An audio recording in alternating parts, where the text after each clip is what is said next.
Boa tarde, amiga linda, tudo bem com Boa tarde, você? minha amiga linda também. Dá um beijo. Oi, Gael. Boa tarde. Tudo bem com você? Tá, né? Tá nascendo dentinho, gente. Gente, boa tarde, tudo bem com vocês? Boa tarde, povo lindo de Deus. Tudo bem? Bom, hoje nós vamos mais um podcast, né? Com a graça de Deus, entre trancos e barrancos, né, filho? Isso. O Gael não passou muito bem essa semana por conta dos dentes, então ele tá bem chatinho. Mudamos o ambiente aqui, mas estamos aqui para mais uma vez compartilhar com você aquilo que o Senhor tem colocado ao nosso coração, né, amiga? É isso mesmo. Tem sido encontros tremendos, né? Verdade. Mês de maio foi sobrenatural. Verdade. Meu Deus Foi do lindo. céu, foi muito bom. Tivemos convidados, tantos Verdade. testemunhos, né? Gente, esse podcast mudou minha vida, meu modo de pensar, amiga. Eu mudei minha alimentação, tem muito mais para fazer ainda, isso. mas aos poucos eu estou fazendo, porque eu acho que Deus ensina, né? A gente tem que estar atento ao que Deus quer nos ensinar, isso. né? E às vezes você fala assim, tá chegando longe, mas tá chegando perto, Sim. né? Também, né? Então a palavra do Senhor tá chegando aqui para mim, né? Então chega para você, chega para nós, ele nos ensina todo o tempo, né? Tem que ter essa virada de chave, né? Cuidar da saúde do corpo também é essencial. Sim. E nós vimos que também faz parte daquilo que Deus tem para nós, né? A saúde. Se não fosse assim, Deus não teria deixado a medicina, a inteligência dos nutricionistas, dos personal. Então, que você possa tomar a decisão, porque é uma decisão. Né, amiga? Verdade. Tem que ser uma decisão. No começo não é fácil. Não. Encontrar tempo, disposição. Eu falo por mim, gente. Muitas pessoas têm me acompanhado aí. Tem até pedido para eu postar mais o meu dia com o Gael, porque eu treino, eu corro com ele. E não é fácil. Hoje mesmo eu estava exausta pela manhã, porque ele deu trabalho à noite, tem dado trabalho às noites, né, filho? Mas mesmo assim treinei, tive que treinar com ele, porque ele não quis ficar com as brincadeiras, não quis ficar com o personal, muito menos com a Duda, mas estava lá, firme e forte treinando. Então que você também vire essa chave, né? E aí nós precisamos nos cuidar, ter mais qualidade de vida e nos cuidando, todas as outras coisas ainda auxiliam mais. E assim, a gente falou, mas o nosso podcast de hoje vai ser, não adianta a gente falar, e às vezes até fala, não, estou fazendo, e a gente esconde de homens, ele esconde de nós próprios. Né? A gente se boicota, né? Isso, mas de Deus nada se esconde, né, amiga? Isso é nosso tema, que a gente vai abordar isso aqui. Nada fica oculto aos olhos do Senhor. Nada fica oculto aos olhos do Senhor. Então, a mensagem aqui, onde a gente vai frisar aqui, vai estar em Hebreus, no capítulo 4, no versículo 13. Diz assim, não há nada que se possa esconder de Deus. Nada. Olha, isso já começa bem forte. Isso aqui é nada, gente. Em toda a criação, tudo está descoberto e aberto diante dos olhos. E é a Ele que todos nós teremos que prestar contas. É isso. É forte essa palavra, né? Eu gosto muito, porque eu acho que ela abriria um leque aqui para podcast o mês inteiro. Porque eu acho que ela se encaixa em várias áreas da nossa vida. Se encaixa na questão do cuidado com o corpo. Nós vamos prestar contas daquilo que nós estamos fazendo com o nosso corpo. Nós vamos prestar contas com os nossos talentos, né? Tem aquela passagem, a parábola dos talentos. Aquele que enterrou o talento, o outro que multiplicou por 10. Está encaixado em tudo, né? Em tudo. Nós vamos prestar conta dos talentos que ele me concedeu, que ele te concedeu. Nós vamos prestar conta da vida, do caráter e da conduta que nós estamos tendo. É verdade. Do cuidado com a nossa casa, com os nossos filhos. A palavra diz que os filhos são herança do Senhor, né? E que nós devemos cuidar e ensiná-los no caminho que eles devem andar. Então, se você não está tendo esse compromisso com a sua casa, com os seus filhos, eu quero te dizer que você vai prestar contas a respeito disso. É verdade. Uma passagem que eu queria, eu não vou ler, amiga, mas uma passagem rápida que é bem conhecida, é quando o Jacó, ele mentiu pro pai dele para pegar a bênção do irmão, né? Para roubar, né, a primogenitura. Isso. A primogenitura do irmão. Então, o que ele fez, né? Eu vou pincelar rapidinho aqui. Ele colocou uma pele, né? Porque o irmão dele é mais peludinho, Se né? passou pelo irmão. Então, ele colocou uma pele para o pai, na hora que passasse a mão, sentisse como fosse o irmão. Ele perguntou o nome, né? Dele, né? O pai dele, meu Deus, peraí. Jacó. O Jacó perguntou, né, o nome do pai, né, dele, ele falou se que era ele, Esaú. e ele mentiu, né, falando que era o Esaú. E depois, na hora da fazer a promessa, tudo, né, prometer, aí eles tem essa tradição de colocar a mão na coxa, não é, amiga? Sim. E ele colocou a mão na Abençoar, coxa, né? isso. Então, rapidamente, para passar essa passagem, eu quero dizer para vocês, quando Jacó, né, teve um encontro com o Senhor, né, naquele momento que ele encontrou com o Senhor, que teve guerra, que ele guerreou, né, com os anjos, não foi? Com o anjo, né? E que foi um dos encontros, né? Porque Jacó já foi impactado lá atrás na sarça. Isso. Né? Mas aí depois ele teve lá uns dizem que foi sonho, outros dizem que ele foi, né, transportado, que ele viu a escada. Sim, descendo, né? Isso, os anjos subindo e descendo. E ele lutou ali com o anjo, né? Isso, é nessa hora que eu quero dizer. Deus estava vendo tudo. Olha quanto tempo passou. Sim. Né? Quanto tempo passou daquela promessa, né? Daquela farsa que ele fez com o pai dele, né? Daquela mentira. E aí fala assim, mas é coincidência. Não, com Deus não tem nada coincidência. É isso. Não existe coincidência com Deus, né? Existe promessa e existe determinação, princípio. Então existe tudo isso. E quando ele teve, né, esse encontro com o anjo, né? Essa guerra aí com o anjo, o que o anjo fez, amiga?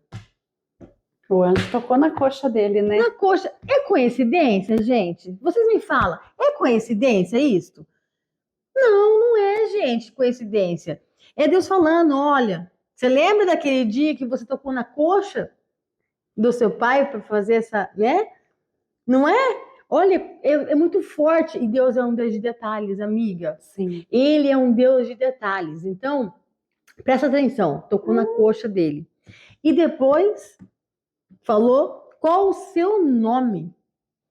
Qual o seu nome? Porque foi uma outra mentira que ele fez naquele exato dia com o pai dele lá.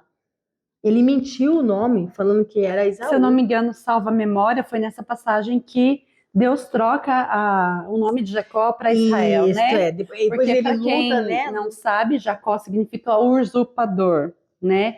E aí ele luta ali com o anjo pedindo a bênção, e ali o nome de Jacó é trocado, salvo engano, se é nessa passagem mesmo. Eu acho que sim. Que aí Deus muda o nome de Jacó para Israel. Exatamente. Então, isso é um detalhe que a gente às vezes não pega. Né? Passou, ele brigou com o anjo, colocou a mão na coxa, mudou o nome. Mas por quê, gente? Porque Deus estava naquele momento que ele estava mentindo. Vendo todas as coisas. Porque né? Deus, ele não deixa de nos abençoar, mas ele cobra tudo que nós fazemos tem uma consequência. Né? Eu gosto muito, eu sempre falo, já falei aqui algumas vezes sobre a história de Davi. Davi foi um homem segundo o coração de Deus. Porém, quando ele pecou, ninguém viu, amiga. Verdade. Ele pecou com Betseba, ninguém viu. Ele tramou a morte de Urias, ninguém desconfiou. Porque Urias morreu na batalha. Ninguém, nem a esposa dele desconfiou que Davi tinha colocado a mão nessa situação. Sim. Mas Deus viu. E o que ele fez? Ele fez o profeta Natan ir até Davi dizer para Davi claramente: eu vi o que você estava fazendo. E ali Davi foi confrontado. né? Por isso que nós dizemos que para Deus não existe pecadão e pecadinho. Não. O pecado é o mesmo. É A verdade. diferença de todas as coisas é, Davi naquele momento, ele não justificou o erro dele, ele não argumentou o erro que ele havia cometido, pelo contrário, ele aceitou a punição e pediu a Deus por misericórdia em relação ao filho dele com Betseba. Sim. Mas ele não quis se justificar. O nosso erro, quero que você entenda uma coisa, não se justifica. O nosso erro nós temos que encará-lo de frente, nos retratar e seguir em frente. Não fazendo mais. Todas as vezes que Jesus falou com o pecador, o que ele dizia?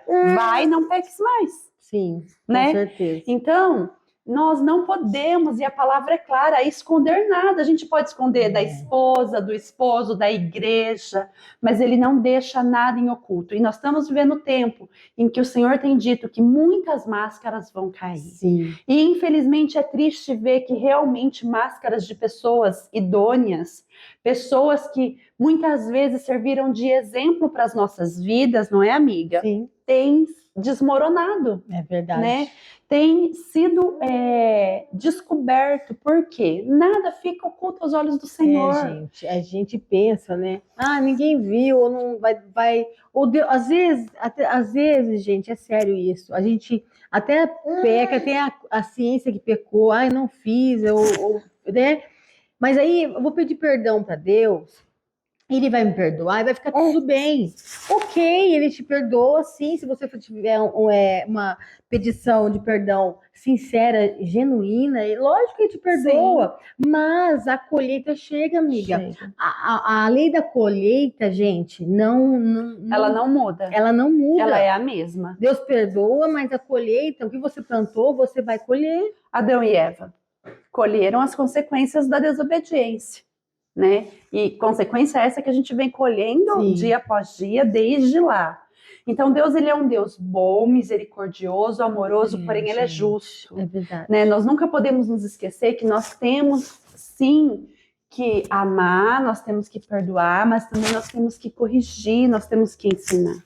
E a palavra também diz, para aquele que está de pé, ore para que não caia, vigie para que não caia. Porque às vezes a gente olha para o irmão, nossa, lá o irmão, né? Está sendo pedra de tropeço, está sendo vergonha. Sim. Não, amados, nós podemos ser também. É verdade. Em todo tempo nós temos que vigiar e nos colocar, é claro, nunca compactuar com o pecado. Mas nós não devemos afundar ainda mais aquele que caiu. Com certeza. Pelo contrário, nós temos que ser exemplo e trazer de volta para a superfície. Se um companheiro, um amigo, um vizinho, ele está afundando, nós temos que ser a ponte para trazer de volta para Jesus. Né? É fácil? Não. Né? Seria hipocrisia, nossa, falar que é fácil? Não. Mas quem diz que seria? Pois é. E quem diz que uma vida de um pequeno cristão é fácil? E quem diz que quando Jesus passou na terra foi fácil para ele? A trajetória nenhuma, se nós formos olhar as escrituras, não foi fácil para Davi, apesar de ter sido um homem segundo o coração de Deus, não foi fácil para Jacó, ele enfrentou tantas adversidades, perdeu o filho querido por anos, ele teve, né, tantas dificuldades na trajetória. Moisés, sim. Sansão, tudo bem, Sansão também foi um homem desobediente, não honrou aquilo que o Senhor colocou para ele, mas ele também não teve uma trajetória fácil, mesmo na conquista Nós temos dois caminhos: seguir a Deus seguindo os propósitos, ele vai honrar aquilo que ele prometeu. Se nós optarmos por não seguir, por exemplo, para mim Sansão é um exemplo disso. Sansão não honrou a separação que Deus havia feito, né? Não cuidou daquilo que Deus havia entregado para ele. E aí ele cumpriu o propósito? Cumpriu, porque Deus é misericordioso e a palavra dele não volta vazia. Mas Sansão teve que pagar com a própria vida, porque na mesma noite que ele destruiu tantos filisteus, ele também foi destruído, certo? Então, para mim, isso também é uma amostra de que Deus é fiel, porém ele é justo. Sim. E aí a gente escolhe a trajetória que nós vamos seguir. Então, gente, às vezes tem pessoas boas aí, a gente não entende, né? Nossa, por que tá passando por isso? Ela pode sim ter mudado, né? Hoje é uma pessoa boa, mas assim, o que está acontecendo com ela hoje pode ser uma colheita de muitos anos atrás. Sim. Entende? Então, o que é o principal? É vai e não peques mais. Por quê? A colheita vai vir. Vai. Então, tudo que se você não fazer mais aquilo, eu roubava, agora hoje eu não roubo. Vai vir a colheita, vai vir, você colhe, você vai ter que pagar por aquilo, né? Porque Deus é justo, é um Pelo que Deus você justo. plantou. Só que não vai ter mais se você não plantar, Sim, né? Aí você vai só colher coisa boa. é isso. Então, gente, é uma mudança de caráter que as pessoas têm que ter em mente. Ah, olha, eu devo, mas eu vou acertar minhas contas, né? Porque quantas vezes a gente deve e precisa comprar alguma coisa de urgência, não tem o nome limpo e precisa daquilo. Sim. É difícil, E, né? gente, o que Então- mais está difícil hoje, dentro e fora da igreja, eu digo que dentro da igreja tá pior. É pessoas de caráter. Caráter. Honrar aquilo que se propôs, Sim. pagar as contas, né? Pagar por aquilo que comprou. Meu Deus, como é difícil. É uma coisa tão simples, gente, mas só que tem um peso muito forte Muito espiritual, forte. gente, isto. É um ensinamento bíblico. É. A palavra de Deus fala, seja o seu sim, sim, não, não, É isso. né? Não é 880 não, viu, gente? É sim, sim, não, não. A É palavra de isso. Deus fala isso. Então, comprou, paga, sabe? Então, Deus não... tá com o nome sujo, Deus não se agrada, amiga. Não é conduzir Deus. Todos nós estamos sujeitos a passar. Eu já passei no período em que o Gu adoeceu por problemas financeiros. Sim. Mas a minha oração todos os dias era: Senhor, não permita que a gente se afunde. Não permita que a gente fique com o nome sujo. Não permita que a gente não consiga pagar aquilo que a gente precisa honrar. Porque eu acho que o maior legado que a gente pode deixar nessa terra, dinheiro passa, status passa, sabe, gente? Há uns anos atrás na igreja, eu era muito ativa, muitas pessoas me conheciam. Hoje a igreja cresceu tanto e pelo fato da maternidade, eu já não sou mais tão conhecida assim. Então, fama, vamos dizer assim, aparência passa. O que fica é a sua conduta e o seu caráter. É verdade. É isso que vai ficar para gerações. Dinheiro, status, carro, objetos, tudo isso vai passar. Mas o legado do teu caráter, o exemplo que você foi para os seus, para aonde você passou, é o que vai permanecer. E eu te digo mais. Se você está em Deus, de verdade, verdadeiramente, genuinamente, você não mendigará o pão, gente. É isso. É bíblico. Aí você fala assim, tô com o nome sujo porque tive uma aprovação de Deus. Não. Eu acho assim. Porque se você crê na palavra, as dificuldades vai vir. Tem para todos? Todos passam por dificuldade. Sim. Mas se você estiver nele, na rocha, você não vai mendigar o pão. É verdade. Você não vai ficar com o nome sujo. Porque ele vai dar provisão para você pagar o seu nome. Ele vai suprir você não ter nome sujo. Ele vai suprir a sua alimentação. Ele vai suprir todas. Sabe que é todas? Não é metade, não é 90, não é 80. É todas a sua necessidade, gente. Então, crer na palavra, ter um caráter formado por Deus. É isso. Entendeu? Ter essa ciência. Eu estou escondendo de quem? Você tiver essa ciência, estou escondendo de quem? De Deus. Então, para aí. Você já não vai errar. Você já não vai trair. Você já não vai mentir. Você já não vai adulterar alguma coisa. Você não vai fazer nada. Nada. Porque você sabe que de lá não se esconde e a conta vai chegar. A conta chega. Entende? É isso. Então, ter essa visão. Pega isso para si, leva para sua vida, Tem um caráter de Deus, um caráter, um nome limpo. É difícil? Não é, com Deus não. Com Deus, Ele é a provisão. Você passa na luta, dando glória. Dando glória. Isso. Então, gente, pega essa chave e segue nessa visão. Não te faltará. E tem um caráter moldado por Deus. É isso. Tá bom, gente? Que Deus abençoe. Foi muito bom, né, amiga? Ótima semana aí para vocês. E fique ligadinho, porque mês de junho também vai ter muita coisa boa para você. Então, compartilha, curta a nossa página, compartilha com quem precisa. Nós esperamos você no próximo podcast. Isso, dá tempo de corrigir, hein? Não peques mais. Beijo.